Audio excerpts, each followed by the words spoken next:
There comes a moment in every man's life when he stands at war, not with the world, not with a nation, not with a tyrant across the sea, but with the mirror, and in that mirror stands the only enemy that has ever truly mattered, the one who's robbed you of sleep, the one who's wasted your potential, the one who's broken promises, time and time again.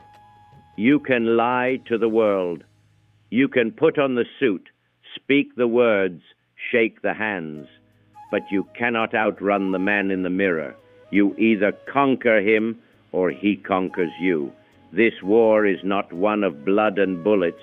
It is fought in silence, in your thoughts at 3 a.m., in your choices at 6 a.m., in the seconds between comfort and conviction. It is a war of mindset, of discipline, of will. And make no mistake, it is a war. Victory is not given. It is earned with sweat, scars, and relentless truth. So I ask you, when will you stop negotiating with your weakness? Because weakness, unchecked, becomes your ruler. And history does not remember the rules. The men who changed history, Lincoln, Churchill, Roosevelt, they were not born stronger than you. They were born as men, flawed, afraid, uncertain. But they chose war. They chose discipline when comfort seduced them. They chose clarity when the world fed them noise. They chose to rise when the world said, stay down. You want success? Stop looking for a map. Forge your own with blistered hands. You want respect? Start by respecting your own word. You want peace? Win the war within. We live in a world that worships ease. Soft beds, quick results, instant rewards. But no empire, not Rome, not America, not your own legacy, was built on softness. Empires are carved from the stone of sacrifice. They are bled into existence through grit, obsession, and painful self-reflection. And you've been taught to avoid pain, but pain is not your enemy. It is your compass. It shows you where the growth begins, where the weakness lives, where the false self dies and the real one is born. When Winston Churchill stood alone against the Nazi tide, with Europe collapsing and Britain bombed nightly, he didn't blink, he didn't stutter, he stood and said, "We shall never surrender." That wasn't a speech, it was a vow. And that vow didn't start in Parliament. It started decades before, in personal habits, in mental steel, in the quiet war he fought with himself every day, because that's the truth no one tells you. The real war heroes aren't made in battle, they're made in private, in the darkness where no one's watching. You say you want to change, then stop asking the world for permission. Start with your habits, start with your mornings. Start with the little lies you tell yourself just to survive another day of mediocrity. Mediocrity? Now there's your true enemy. It doesn't scream. It whispers. It lulls you with comfort, with just enough success to feel okay, but never enough to fulfill your calling. Every second you delay the war within, you empower the mediocrity without. When Thomas Edison failed 1,000 times, he wasn't failing at invention. He was perfecting endurance. When Carnegie faced poverty, rejection, and ridicule, he didn't run, he built. And so must you. You want to change your life? You must be willing to betray who you were yesterday. That means sacrifice. It means saying no to comfort, to validation, to the weak version of yourself that craves applause before it earns results.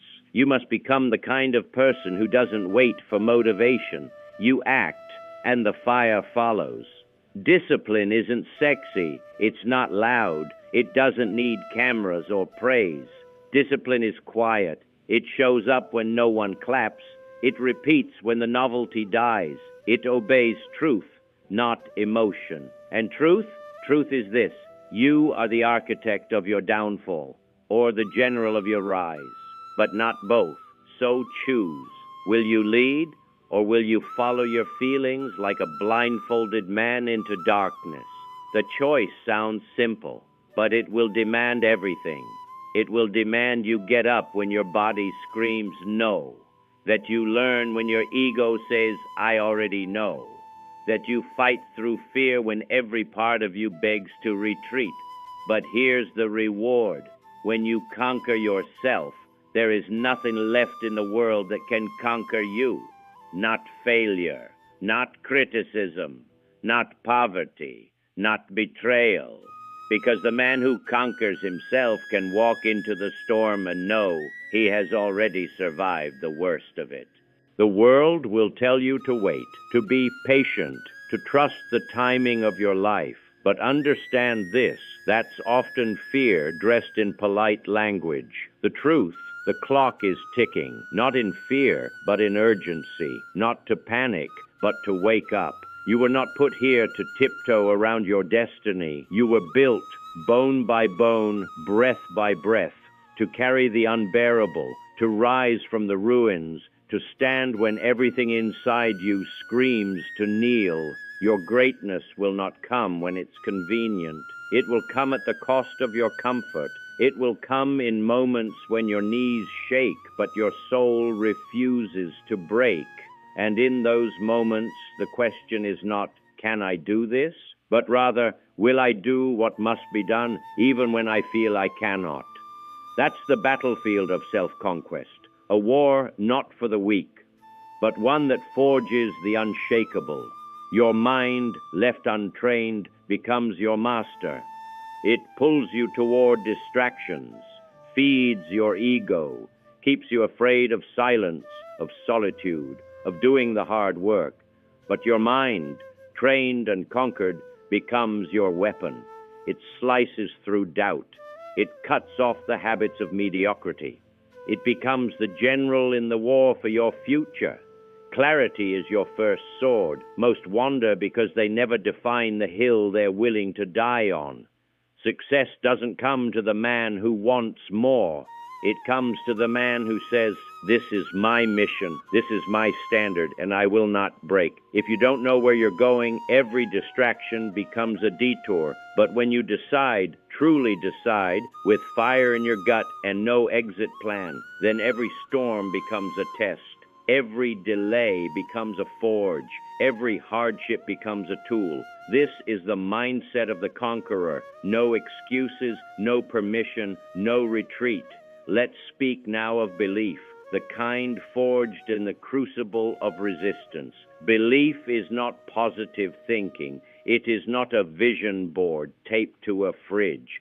Belief is violent certainty. It's knowing that even if the world spits on your dream, you will build it anyway. Do you think Henry Ford was believed when he said the horse would become obsolete? Do you think Disney was celebrated when he envisioned an empire of imagination? They were laughed at, mocked, dismissed until they weren't, because belief, backed by brutal action, bends reality. There will be days when the darkness speaks louder than your goals, when your failures feel final, when your reflection feels like a stranger, and in those moments, belief must become your shield. Not belief in fantasies, but in your ability to outlast the storm, to outwork the talented, to outbleed the gifted, to outdiscipline the privileged. That is belief, and it is not found in books. It is found in battle. Now let's talk of vision, the kind that keeps you alive when your soul is starving. Without vision, you will serve the dreams of other men. You'll clock in, clock out, trade your fire for convenience, and slowly, silently, your soul will decay. You must see it. You must feel it. You must live inside the life that doesn't yet exist until the world has no choice but to catch up. Churchill saw it. He saw a world beyond tyranny. He saw a Britain unbroken by bombs. He spoke it into existence, not with optimism, but with unyielding will. You must do the same, and don't you dare shrink your vision to fit the comfort of others. You are not here to play small. You are here to shake the ground you walk on. You want a secret? Vision without discipline is hallucination, and discipline without vision is slavery. But combined, they are invincible. One shows you the summit. The other walks you through the snow, blistered and broken, until you plant your flag at the peak. Let's talk now of purpose. Not your job, not your income, not your Instagram bio, your purpose. Purpose is what wakes you up when no one's watching. It's what whispers, "We do not quit, even when it hurts."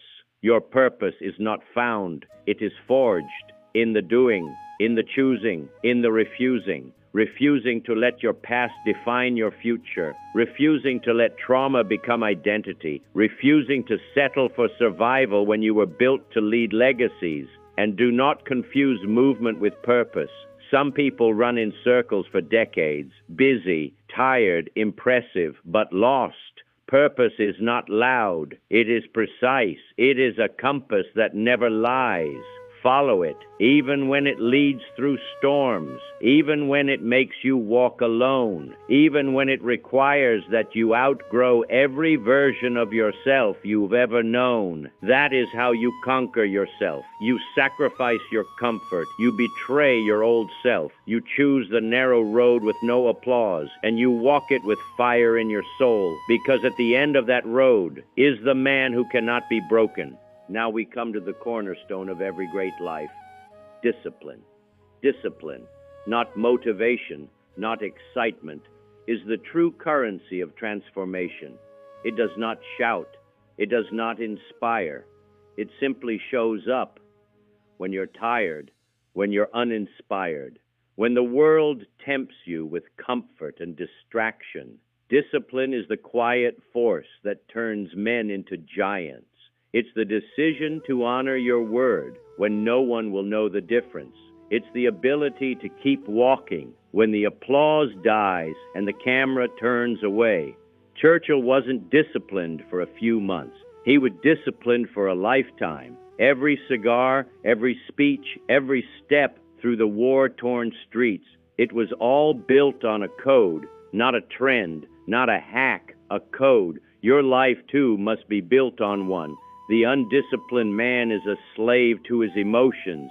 He eats when he's anxious, scrolls when he's overwhelmed, snaps when he's tired, quits when it's hard. But the disciplined man, he does what must be done regardless of how he feels. He understands the difference between feeling tired and being tired. He knows that discomfort is not a reason. It's a signal to lean in. Do you want a powerful life? Build systems stronger than your moods. Build routines so rooted in your mission that no setback can undo them. Stop chasing inspiration. Build infrastructure. And when the winds of doubt howl, you'll remain unshaken because your foundation was forged in discipline. Let's move to action, the great equalizer. You can study, you can plan, you can prepare endlessly, but action is the only thing that separates the dreamers from the doers, and not occasional action, relentless, repetitive, ruthless action, the kind of action that gets mocked, that gets misunderstood, that makes you look foolish until it makes you look like a genius. Every empire you admire was once a laughable idea. Every legacy began as a decision to move despite fear. Look at Edison. He didn't wait until it was perfect. He acted, failed, and acted again. Look at Lincoln. He didn't win every election. He kept walking through the storm. Look at Churchill. He didn't wait until it was easy. He declared war against what most feared to even name. This is your inheritance, not bloodlines or privilege, but the ability to choose brave action in the face of overwhelming resistance. Every time you act in the direction of your calling, you rewrite your identity. You move from the man who thinks to the man who builds. You move from theory to transformation. Stop waiting for confidence. Start moving and let courage catch up. The battlefield does not reward hesitation. It rewards execution. The bridge between vision and reality is built with action. So act, even if your hands shake, even if your voice trembles, even if your past tells you you're not worthy, because the most powerful thing you can do is take a step before you feel ready. Now, what of resilience? The world will test you, not once, not twice, but over and over again, until it finds your breaking point. And here's the truth: everyone breaks, but the difference between the fallen and the legendary is that the legendary rise again, not because it's easy, not because it's fair, but because they decided they are not done. Resilience is not the absence of pain. It is the mastery of it. It is what allows you to lose everything and still stand with your head high, to be betrayed and still move with honor, to fail publicly and still rebuild privately. Resilience is forged in rejection, in heartbreak, in disappointment. It is the armor of those who understand this. You can lose the battle and still win the war. If you do not surrender your mind, you will be tempted to quit. You will want to retreat. But remember this: your future is watching. Your children are watching. Your legacy is forming in every decision you make today. And when you rise again with blood in your mouth and fire in your heart, you become dangerous, because nothing can stop a man who has already met defeat and refused to bow. You don't need to be perfect. You need to be relentless. And if the world knocks you down 7 times, rise 8 with a sharper sword. Let's pause here, not to rest, but to reflect on one of the most misunderstood forces of self-conquest: gratitude. Gratitude is not weakness. It's not surrender. It is perspective sharpened by fire. The man who can look at his pain and still say thank you is unstoppable, because he has found power in the ashes. He no longer fears loss, for he knows everything lost simply made him stronger. Gratitude teaches you to see clearly, to recognize that even your scars were sacred, that every rejection carved your character, that every failure pointed you to truth. Gratitude is the sword that cuts the rope of entitlement. It grounds you, it hardens you, it elevates your fight from selfish ambition to sacred duty. Because when you realize you're not entitled to anything, you work like a man on borrowed time. And so we arrive at one final element: adaptability, the ability to bend without breaking, to evolve without losing your essence. Life will not move the way you expect. The market will change. People will leave. The path you planned may collapse in front of you. But if you are a man of vision, of belief, of discipline, and resilience, you will not be shaken. You will adjust your sail. You will build a new weapon. You will forge a new door when all others close. Adaptability is not compromise. It is strategic evolution. It is knowing when to pivot and when to plant your feet. It is the mastery of change, not its victim. Churchill adapted. So did Mandela. So did every soul who refused to die with their potential still buried. So must you. Now listen closely, because this is the part no one wants to say out loud. You will die. Maybe not today, maybe not for decades, but one day your name will be spoken in past tense, and the only question that will matter is this: did you conquer yourself, or did you spend your life being conquered? Did you live by your convictions, or were you swayed by the wind of every opinion? Did you command your days, or did you let them disappear in a haze of distractions? Did you stand for something that would outlive you, or did you fall into the anonymous pit of wasted potential? The man who conquers himself is not afraid of death because he has lived truly, fully, fiercely. He has faced his demons and turned them into soldiers. He has burned the bridges that led to mediocrity and walked barefoot if he must, toward greatness. The world is not changed by perfect men.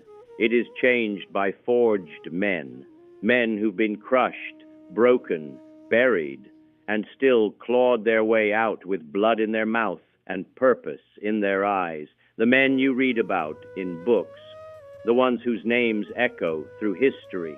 They were not gods. They were not lucky. They simply refused to bow, and so must you. You must rise, not tomorrow, not when it feels right.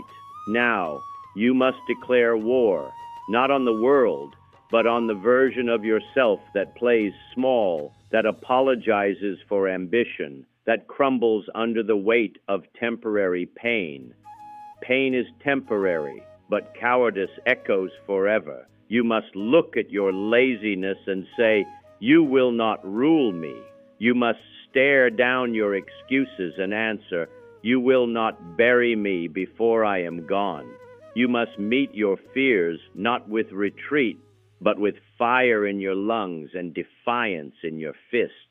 Because the truth is this: you are not your past, you are not your trauma, you are not your failures, you are potential wrapped in scars. You are not here to be passive, you are here to conquer. So get up, even if your legs tremble, even if no one believes in you yet, even if you failed 100 times, even if the mirror still reflects the boy, not the king.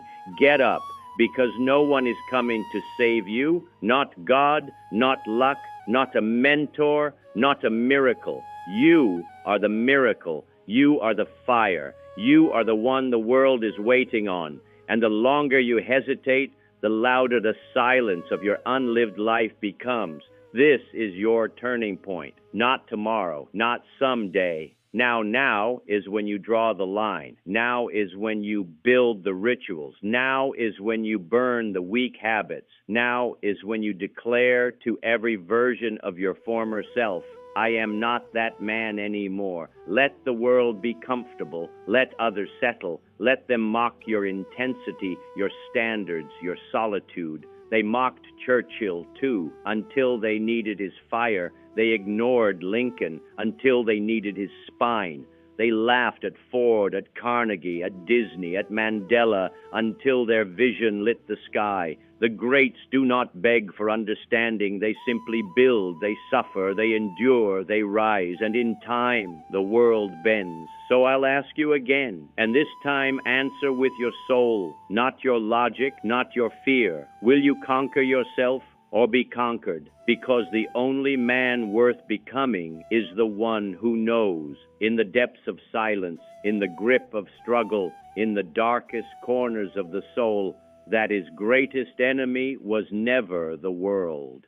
It was the man in the mirror, and now he stands no chance.